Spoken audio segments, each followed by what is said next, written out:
अरे चलो पीछे। अजय चल पीछे गिरेगा गटर। पीछे चलो रे। अरे पीछे पीछे। चलिए। मंगेश अंदर बहुत मिलेंगे। नहीं पहले इधर। अरे दादा साइड हो जाए। लेफ्ट से विद्या जी इधर समोर। विद्या मैम थोड़ा पार्टी लेवल मैम लेफ्ट से स्टार्ट। विद्या मैडम। मैम थोड़ा पार्टी विद्या मैडम। थोड़ा पार्टी लेवल। विद्या मैम। हां पार्टी। ये लेफ्ट से स्टार्ट। वो कौन है व्हाइट वाला? ये व्हाइट सेंटर थोड़ा पार्टी है थोड़ा पार्टी है विद थोड़ा पीछे इधर भी सिंगल पीछे हां आपके लेफ्ट इधर सेंटर मैम लेफ्ट थोड़ा पार्टी सेंटर मैम यहां पे विजय मैम लोग यहां सेंटर विजय जी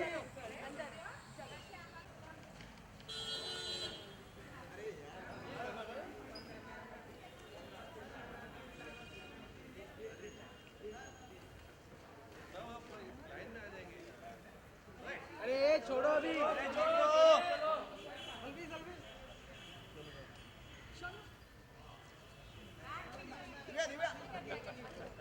दिव्या चलिए जाइए बैठिए बैठिए आज कितनी लेट हो जाएगा आज मेरे प्रभु 5 मिनट से आज मुझे लेट हो जाएगा मुझे ज्यादा लेट हो जाएगा बैठ जाओ अंकित अंकित इसका button press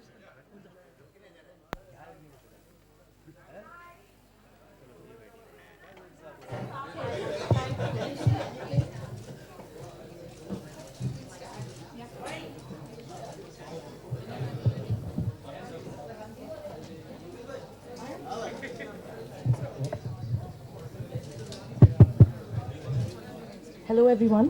Hello everyone. To the launch of Dark Things by Sukanya Venkat Raghavan. A big thank you. You guys are here on a weekday at 5 in the afternoon. It's amazing. Thank you so much. And a big thanks to Vidya Balan for taking the time to support the book.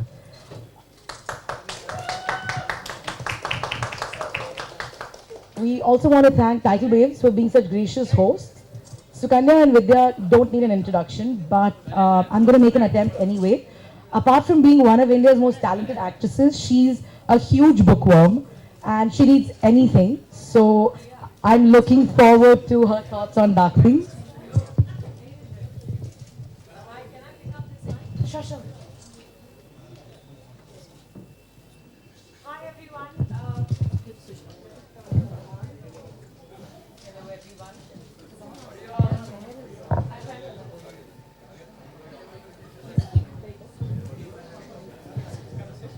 Okay, hi, the best thing about today's book launch, is that it's so close to home. Sorry. No, and I've never been to Tidal Waves before, so I'm happy to have come here for such a special occasion because Sukanya and I go back a long way.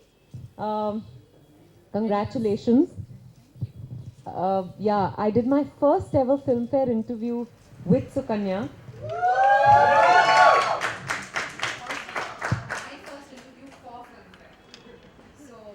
So we share first.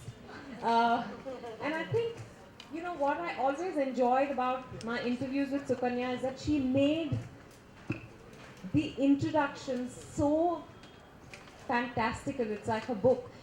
I always read it and I said, really, did I look like this or did I talk like this? Because she always made me feel like a goddess in all of those introductions. So I don't know if I've ever said it to you before, but thank you. She's exaggerating. She always made great copy, and we always had great fun in the interviews. She's just being nice. Um, okay, I've been reading the book Dark Things. Um, I'm extremely fascinated. I've read about 200 pages out of 343. Am I right on that? And it was unputdownable. I just, it's not just because I would have done this launch anyway because of, the equation Sukanya and I share, but and because of the fact that I've always enjoyed reading her interviews, mostly of mine, sometimes of others also. The subject makes a huge difference. But so I would have done this anyway, but I loved reading the book. So I'm happy I've enjoyed reading the book. I'm enjoying reading it. At some point I felt like, do I really have to do Down. At some point I felt like, do I really have to go to the launch today? Can't I just finish the book? I want to know what happens next. So no, don't worry. I'm going back and forth. No? Are you sure? I'm really okay.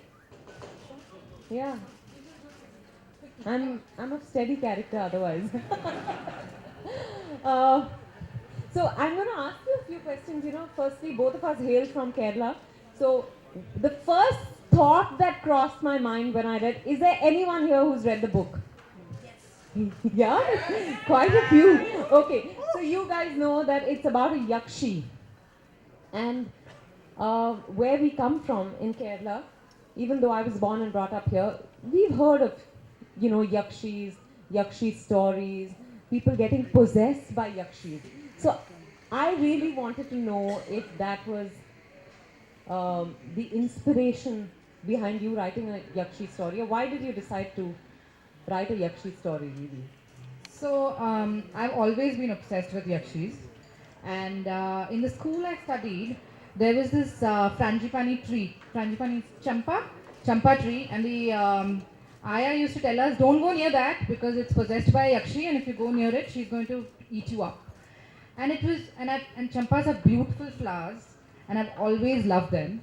And then my grandfather and my grandmother would tell me stories about yakshis. And there's a great Malayalam folklore epic called the Aidihya Mala, which has a lot of yakshi stories. Having said that, I think the yakshi in my book, although she has her roots in the stories that I heard as a child, I think that she's kind of different. I mean, I've just put a spin on her, and yeah, I hope that yakshi appeals to everybody. I'm sure she will. I found her extremely intriguing, but what really, really excited me was the fact that your central, your primary or your antagonist is really female, and that you see very rarely in fantasies. Whether even in the films that we've seen, invariably the villain ends up being male. I love that the villain here is female. I'm glad you like her. Hera was my favorite character to write, actually. I think I'm really obsessed with fairy tales, and fairy tales have evil queens, and like the Snow Queen, and then there's the Queen in Snow White, and so I thought that I didn't even think about it actually. It never occurred to me that I would specifically think about the gender of my antagonist. I just started writing and it turned out to be thought of in my head. No, I didn't think, oh my god, let me write a female villain. It wasn't one of those. I think it happened very seamlessly. But where do you come up with things like, Forest of Fireflies? I've never heard of anything like that. It was just In my head. yeah, and I began to visualize it, and it's just amazing. I think when you're used to living in an alternate universe, I think all writers live in an alternate universe. I think all the writers here will agree with me. I think in Bombay, everyone lives in an alternate universe. This is also true. This is also true. Let me get that correct. In Mumbai, In everyone lives in an alternate universe. I have to get out also. and probably the one day you reach home early, you wonder if you crawl through a wormhole and got there into an alternate universe. This is true. I think writers constantly inhabit uh, alternate universes, and alternate universes you have things like Forest of Fireflies and Atala and Akasha, and you have all these things, and it's not unusual. But you're obviously very, very influenced by mythology. Because I can see that not just Indian mythology, but also there are influences from Greek. Am I right when I say that? Yeah, world mythology. I've never sounded this serious. Now you know I've read the book. Yes, that Vidya. now I know. World mythology, I think. My antagonist's name is Hera, which is a very Greek goddess name. And there are creatures through and all through the book which come from all kinds of mythology. And I actually, just like we say in cinema that let's not say regional and national and Tamil and Malayalam and Hindi and Bhojpuri or whatever. I believe that mythology is universal. So again, I didn't actually think that I was taking from a particular mythology, like Indian or Greek. I just took from mythology. I was just inspired by the particular mythology. You're a writer. Why are you glamorously dressed? I thought about it. I thought I should come like a really, unemployed author, so that all of you would actually buy the book.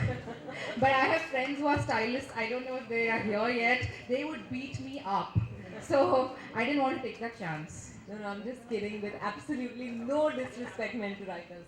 I'm just having fun.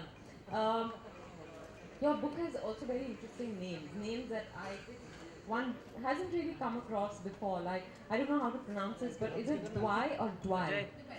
If you like the D, then Dwy. If you want to be a little American, then Dwy. Otherwise, Dwy is fine. Dwy has it anything to do with Vidya or with? Well, there is a line in the book where Ardra asks Dwy, is his name Indian? And he says yes. And he says it's short for something. And we never really learn in the book what it's short for. I don't think I'm going to reveal it though. Let's see if anybody can come up with it after they've read the book, if they can figure out which name it's short for. So, when are we doing that second session? Whenever you're free. Priyanka come dates. directly after reading the book. Where's Priyanka and Aditi? Dates. Okay, we talked about the names. There was something else I was itching to ask you, and suddenly I've drawn a blank. That's fine. I wanted to.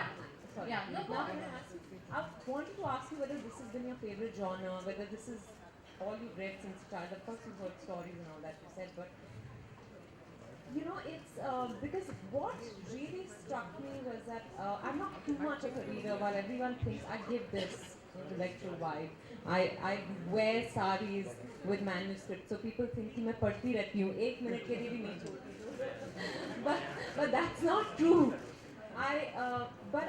From the little that I've read, I don't think I've come across an Indian book which contemporizes mythology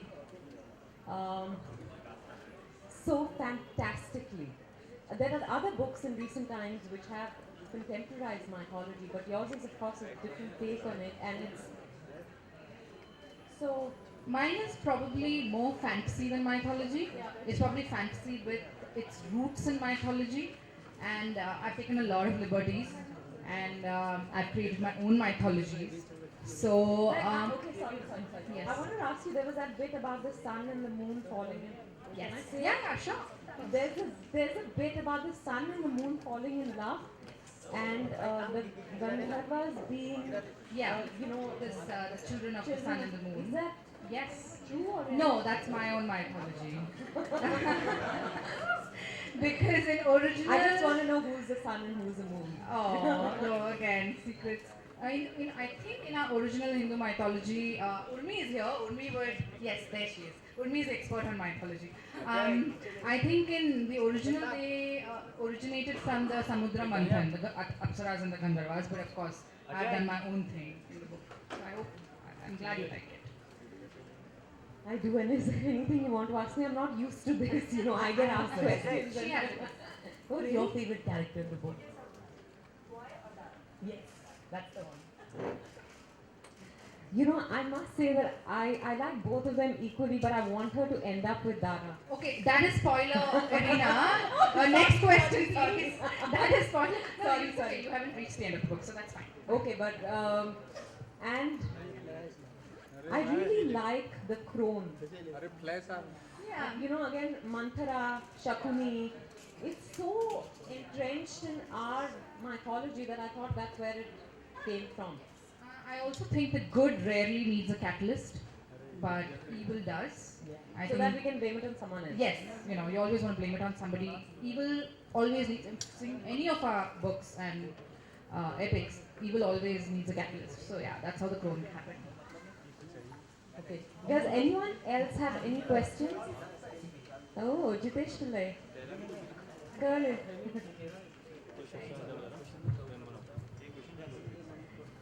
Hello. Hi. Is there a real life fantasy? Have you read other fantasy authors who you're really, really inspired by? Yes, of course.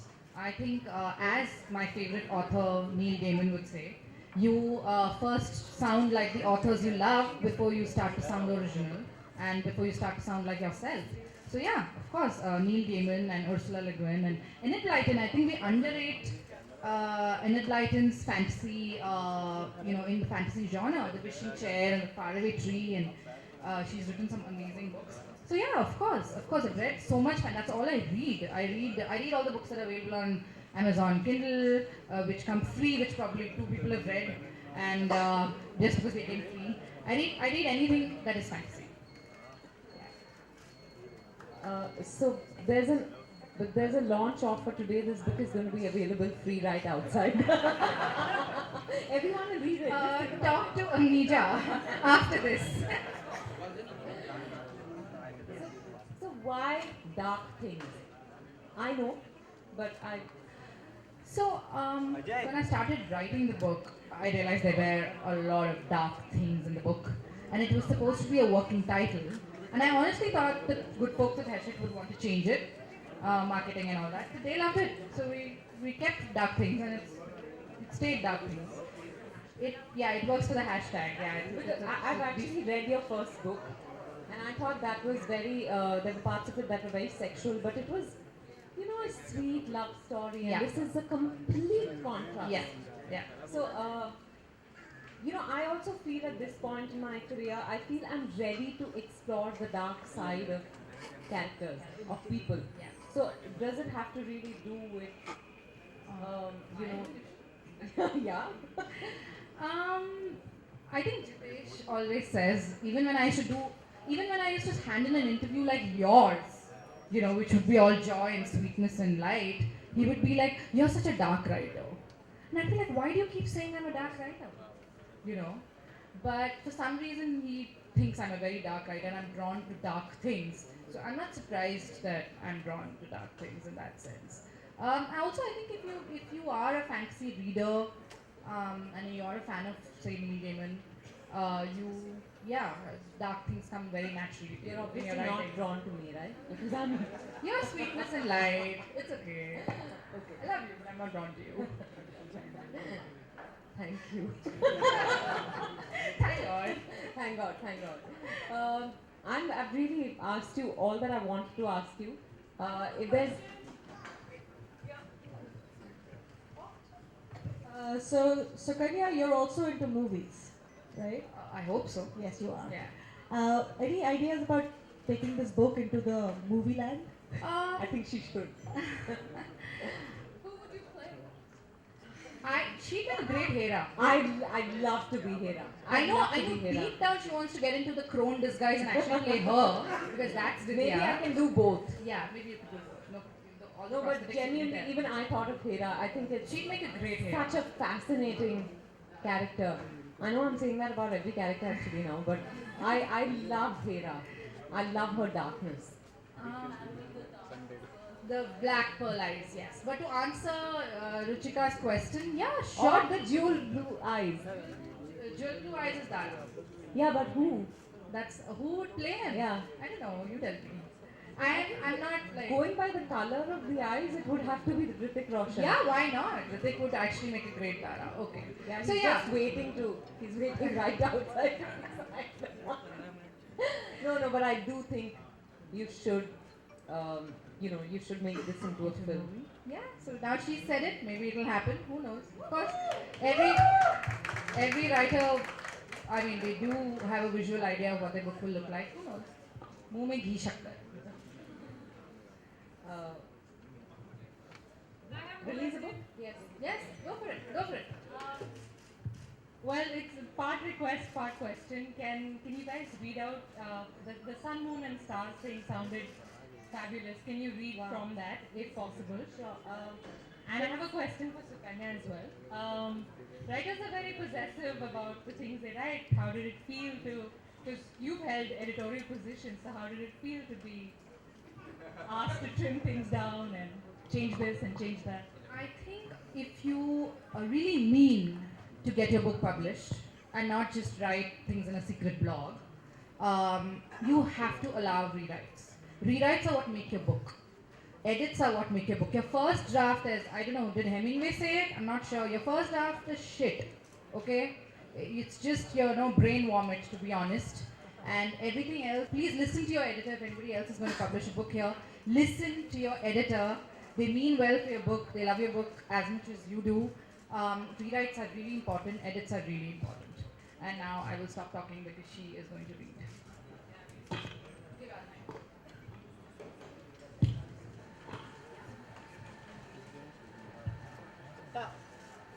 Jade.